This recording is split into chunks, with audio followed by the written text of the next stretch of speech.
তোমাদের আজকে আমি দেখালাম গ্লোবাল হাইলাইট। ঠিক আছে, কিভাবে তোমরা গ্লোবালি পুরো হেয়ারে হাইলাইট অ্যাপ্লিকেশন করবে সেটা।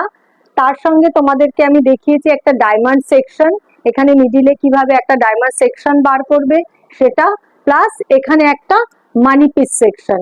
ঠিক আছে, এটা থেকে তোমরা আলাদা আলাদা ভাবে হাইলাইটটা করতে পারো ক্লায়েন্টের রিকোয়ারমেন্ট হিসাবে। ক্লায়েন্ট কখন কেমন চাইছে, ধরো ক্লায়েন্ট শুধু ফ্রন্টে মানি পিস চাইছে, দেন তোমরা এই স্টাইলটা যেটা ভিডিওতে তোমরা দেখছো যেভাবে আমি অ্যাপ্লাই করেছি মানি পিস অ্যাপ্লিকেশন এইভাবে করবে।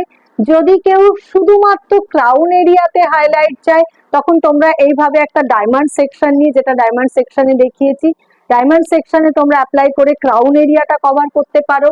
আর যদি কেউ ফ্রন্ট অ্যান্ড ব্যাক পুরোটাই চায়, মানে অল ওভার গ্লোবালি হাইলাইট চায়, যে পুরো মাথাতে সে পার্টিং যেদিকেই করুক না কেন সেদিকেই হাইলাইট দেখা যাবে, তাহলে তোমরা এই প্রসেসে হাইলাইট অ্যাপ্লিকেশন করতে পারো। ওকে।